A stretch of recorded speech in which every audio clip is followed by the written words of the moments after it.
Hello, we're here with the continuation of the Joseph Cheaney Tamar test, and our man Rob, who's behind that camera, has been doing a test on these boots for us. Lovely chap. We gave him a pair of Cheaneys.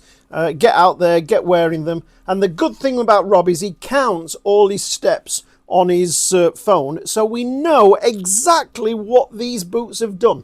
And they have done, now we've clogged up to 425 mile. Now that's 425 mile of pavement walking. When Rob gets to the shop and he says he turns it off so that while he's walking about the shop on the carpet, it's not clocking up mileage, because obviously on the carpet you're hardly wearing your boots.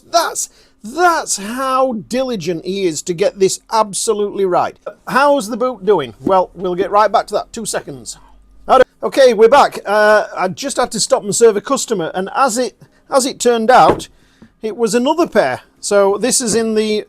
Is this in the other colour, or is this in the colour that the dark leaf used to be? I can't quite make my mind up, because the dark leaf did change on these boots, on these Tamar. Anyway, the chap's just walked in with these, and he's having a heel repair on them. Had them 5 years. Said they've been absolutely fabulous. He has pulled one of the pull tags off and made a little bit of a mess there. Look, he said he now knows how to do it properly.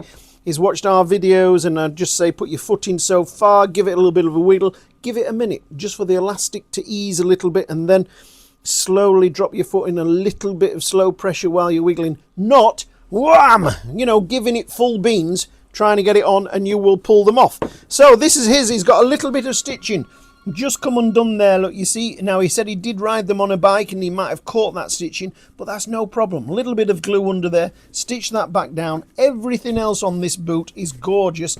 He's having them healed.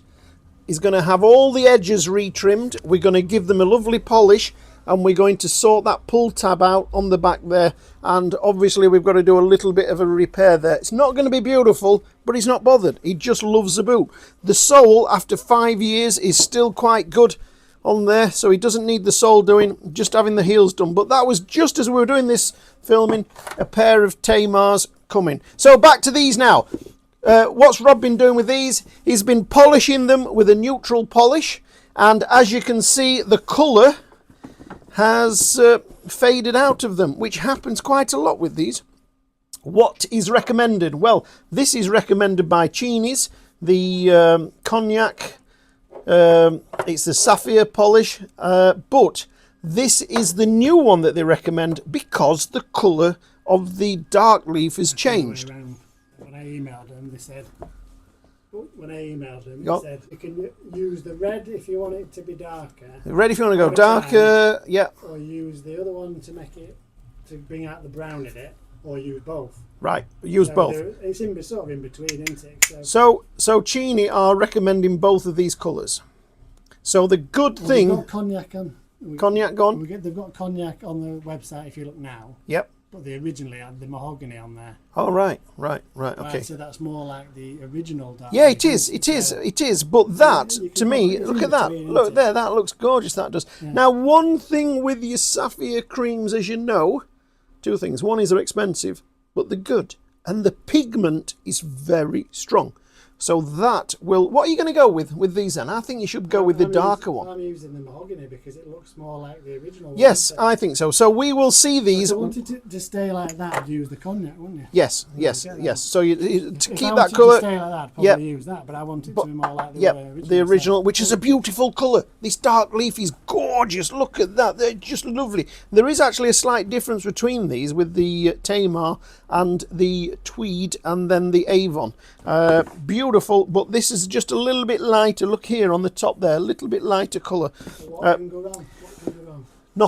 Nothing can go wrong at all. So these here, having the heels in, look at the heels right down there. We will put Rob a new heel onto these here. This is 425 miles of concrete pavements, that sort of thing, not across fields or on carpet, because like I say, he stops it on the carpet.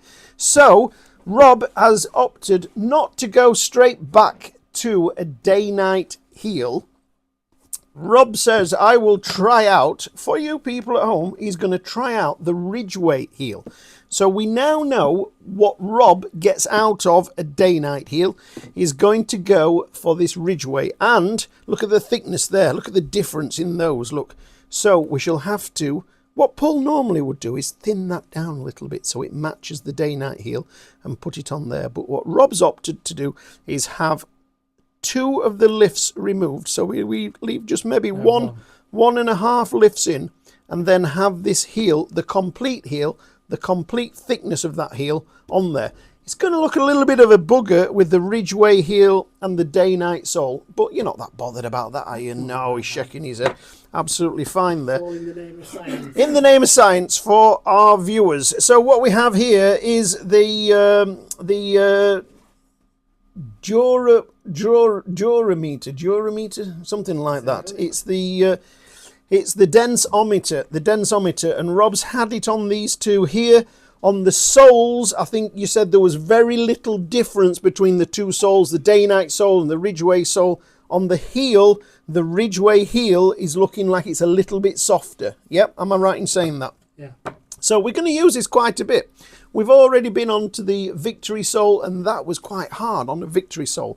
But we're going to do a whole video on the denseness, how hard these products are. So that's that. They're sorted out. They're going to Paul to have the heels done, get sorted out at some point. And then what are we on now? Well, a pair of Goral.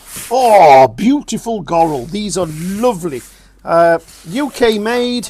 I believe, are they from Sheffield? Sheffield Goral. Look at these beauties here.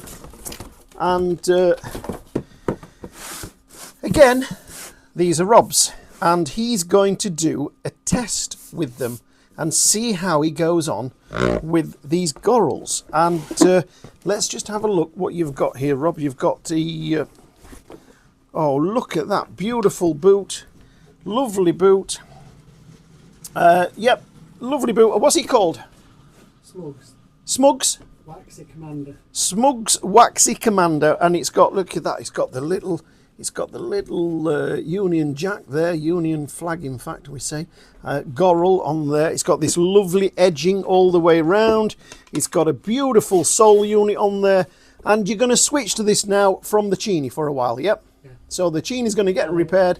You're going to give this some stick. Yep. Give this some stick and see how it goes. And then what we're going to do, when it's ready, we're going to send them back to Goral for the repair, which is a complete new cup sole on the bottom. And that repair is £70, which sounds fabulous. Does that include your postage and packaging and your VAT and everything? We don't know. We haven't looked into it that well. But that really does look nice. That's a gorgeous looking boot. We will see. Someone was also asking how you looked after Waxy Commander. So I've ordered some greasy leather cream. Yep, greasy leather cream. What they look like. Yep. Down the line, because they go a bit. When all the waxes start moving, they get their own patina, don't they? They do. But this boot is a little bit of a shabby chic sort of look. A trainer boot, is it? Yeah. Right, lovely. Okay, so they will be the next test that we're doing with Rob, and see how he gets on with these Gorals. I think I've got everything. Have I got everything there? Yeah, lovely, great, fabulous. Remember to like, subscribe, all that sort of thing, because that's how we get a little bit of money out of YouTube, and it all helps to pay the bar bill.